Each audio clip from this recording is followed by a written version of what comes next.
Hello, hope you're doing well. Welcome back to another CSGO news episode. I want you all to do me a favor. Every single day as I read comments, I constantly debate how I want to do these CSGO news episodes. If you guys are regular watchers of the show, and of course I greatly appreciate you guys that are, I typically fit 5 to 6 stories, as many stories as possible into a CSGO news episode. That way you can watch one video and pretty much be caught up on everything important in the CSGO scene. Although I want to be doing more frequent and more live news episodes, this episode only has 2 big stories. If you guys like this new format where I try and talk about more relevant news and a higher frequently capacity out there, which means more videos on more frequent stories as well, please do me a favor, leave a like or a comment down below what you guys like. Yes, I think both methods have their advantages, but this episode has 2 big stories, the second of which is going to be highly debatable. So as always, leave your thoughts down below. I know a lot of you guys are very opinionated, myself as well. Before we get into that though, let's touch on a story that's much more lighthearted, that being about Freakazoid, who was playing FPL matches last night and called for the kick of Obo and his team,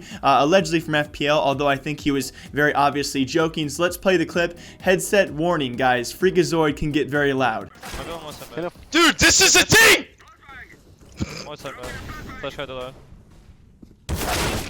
He's close left. He's on He's house. close left. Just exactly. Top first or something. Yeah, I'll take one. Sonny, are you in here? Please kick these guys out! This is stupid! He's pushing holes every round like it's something good! Kick them out! Obo's playing like a brick again! Played this guy's for 2 days and all he does is scrim holes by himself on Mirage to die early. And I wanted to share this with all of you because I'm also very interested in what you guys think. You know, I usually reply to as many comments as I possibly can, and usually what I think is far different from what you guys think. And so when I play this clip, I see it from hopefully both sides of Freakazoid versus Obo, right? If you're going to be, you know, constantly pushing hauls and it works for you, it makes a lot of sense. Then you look at his scoreline at the time, it was 3-7, so apparently pushing hauls was not working, but him pissing off the other team was doing well. Then you look at Freakazoid's side and you say, okay, if he's going to do the same thing over and over again, it should be pretty easy to work out a counter to that. And I might as well add in the final point, guys. It was actually Obo's team who came back on their T side, keep in mind, to win this game 16-14. So I'm very curious what you guys think, because all in all, it was also very ironic because last October, if you guys remember, several FPL players were demoted to FPLC, one of them being Sam, Obo being another one, and it was Freakazoid himself who actually tweeted out calling for this guy to have a second chance, a second opportunity, and deserved his actual time in FPL.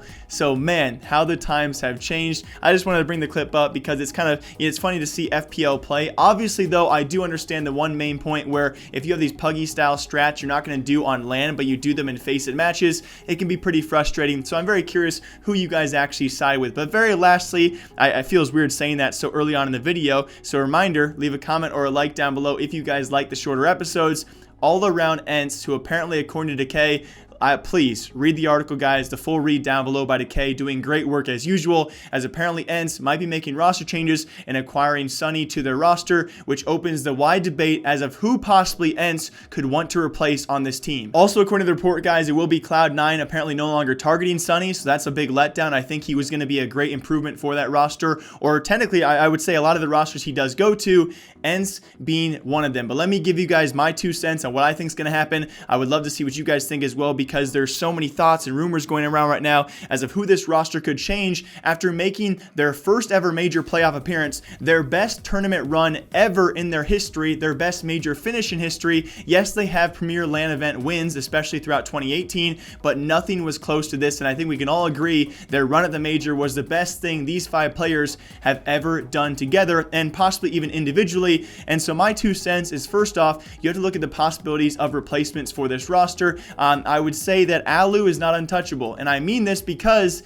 he has a family to take care of, actually just having a newborn baby. My first thought was potentially, now again, I have my 2 thoughts, you guys can leave yours down below. What if Alu wants to spend more time with his family? And this would make a lot of sense, adding up to the reasons why they did not go to WESG. It was actually family conflict. Alu had his baby, so that was one reason. Visa issues were another reason, and this could be a third reason, potential roster changes being it. What if Alu wants to take a step away from CS after a great major run, spend time with his family, and that would mean maybe you give X7 the chance to actually pick up the primary opping role, and then you add in Sunny. If that is the case, this is an automatic dramatic improvement. Other people out there seem to think that Ariel would be the replacement there, or X7 in general. I've even seen people saying Sergey, which I don't necessarily agree with. There are certainly options when it comes to adding a player like Sunny, not only experience-wise, but sheer experience on Premier Lands and his consistency. This guy is a top 20 player in 2018 and certainly on the rise, certainly a heavily wanted player, and it would be hard to argue against him replacing either of those two players, X7 or Ariel, and not being an improvement for the team,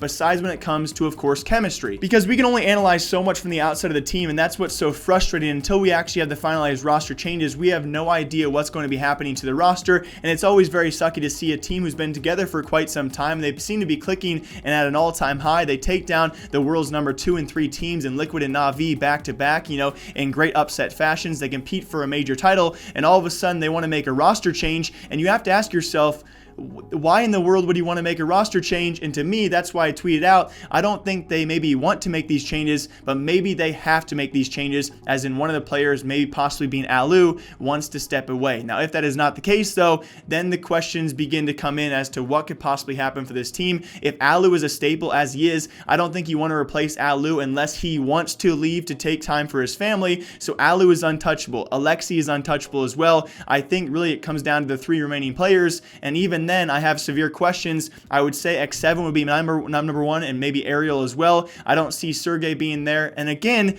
it just makes me wonder, because I showed you guys as well during the major how consistent the entire roster was, and it comes down to who do you think was a one-off, who had a very lucky major run, and in my mind, that would be X7. So that's why my first option had X7 taking the primary op. Alu leaves the roster. X7 keeps his spot and actually changes roles a little bit to what we can see he actually do, because I think Alu at certain times definitely had a lackluster major performance on that op, and it's definitely a possibility. That's why I had that, that safer option there. And then second option, scenario number 2, I can see X7 being the targeted replacement, although of course none of us know. As always, I hope you guys all enjoy. My name is Jake, and yeah, if you guys did, feel free to leave your thoughts down below. I'm very curious what you guys think is going to happen here. It blew my mind when DeKay broke this story this morning that ENCE might be making changes. It's absolutely crazy. As always, hope you guys all enjoy. My name is Jake. I will see you back here later today with more CSGO news, or tomorrow, and until then, take care.